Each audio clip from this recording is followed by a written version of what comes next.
Hi, welcome to Conversion Conversations. This is Cameron, and I'm taking a look at Transformers Generations Legacy Core Class Skywarp. And I'll admit, I wasn't super excited about Skywarp. I like the Seekers that I already have. I already have a Skywarp at Voyager class. There wasn't much that was calling out to me for this one, but I managed to snag him and Hot Rod at a sale. So when I got Iguanus, I can get the big weapon. So I figured I'd check him out. And he is pretty cool. So starting off, he comes with this little handle, which doesn't do much. I'm not even going to do anything with the toy. It's got 3mm pegs. We can see that. Here's the two pieces next to each other. And I assume they interact in one way, or maybe this goes up top here. I'll look it up. And figure out how these two go together once I do Hot Rod's thing. But yeah, we've got a nice looking Decepticon jet. He is in his classic colors, and I will say, I really like the colors. We have this matte finish on the... It's like semi-matte. It's like a semi-gloss, I guess you'd call it, because there is some gloss, but compared to the purple paint, it looks a little more matte, and I really like that. The purple is really nice and vibrant. You can see the purple Decepticon symbols on the wings. That looks really good. The purple plastic over here looks really nice. He's got feet, that are just kind of molded in place. It's a pretty decent job of hiding the robot mode beneath a little bit. I mean, we get the chest piece, but you're always going to get that, I think. But the silver and the yellow canopy and stuff looks really good. He swooshes really well. There's no landing gear. It's core class. You don't have to worry about that. But yeah, this looks like a really nice little jet. Something that I personally don't need in my collection. But when I got him as cheap as I did, I was like, fuck it, we'll check him out. So, to transform him, all we need to do is we're going to come in and we're going to split this canopy up, revealing our robot head, kind of tuck this back and away for now. Come in, the arms are hooked in. There's a little tab on the wrist that hooks into the wings on both sides. We're going to separate those out. We're going to come in on the bottom and pull out... I'm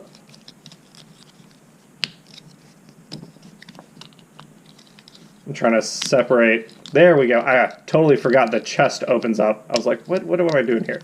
The chest opens up, which lets us separate out the leg pieces. And then this whole section here... is on a pin that we will take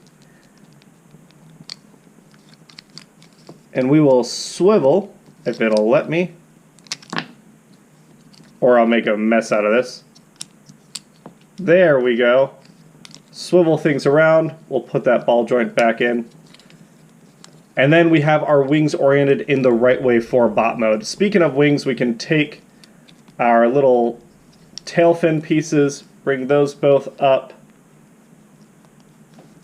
like so. Unlike Iguanus, he doesn't have ankle joints, which is kind of surprising and disappointing. I guess I've just been expecting that from this line now.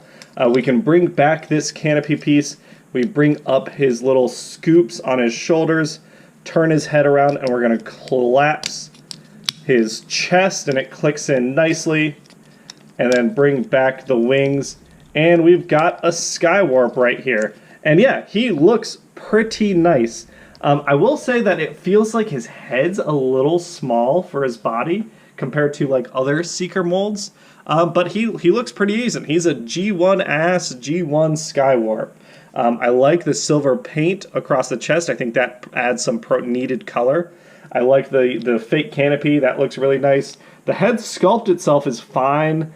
I feel like there's an implied smirk in there, but it's too small to make out. I would have liked a bigger smirk, because he is supposed to be the prankster. But other than that, I mean, he's black and purple Seeker. That's what you want from a Skywarp. I guess you want him to stand also.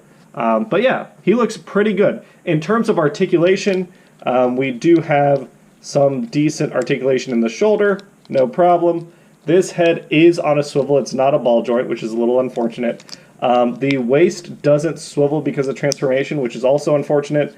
90-degree bend on the knees. We've got, the full Van Damme split on the legs, and no bend on the ankle. So he's definitely less posable than Iguanus. Now, I think he for people that are wanting little core class seekers, he does the job. But if I compare the two, this is much more my speed. This is like here and it's fine.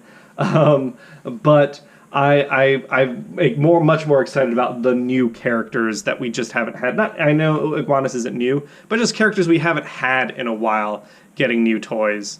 And that's why Iguanus makes me much happier. I think for Skywarp, like, I'm not even really gonna pretend to put him on my shelf. This will be a giveaway. It's not gonna be a giveaway in this video because I believe when this comes out, the week after this comes out, when I need to announce the winner, I will be in. I'll be traveling. I'll be in Colorado, so I won't be able to announce a winner then. So I think in Hot Rod's video, I will do a giveaway for both these figures, and that way I can save some on shipping. Just one winner will get, you know, both things.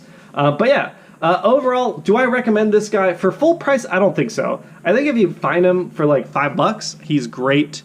I guess I've just been spoiled by like Battle Masters and the Micromaster 2-packs. And Iguanus here as an example core class figure, and previous like the Titans Return figures that were, you know, the little ones, I forget what they were called. Were they Scout class or something? This one feels like a solid G1 toy for people that just want a little G1 toy. But I feel like we've got enough of that for me, it's not something I'd recommend.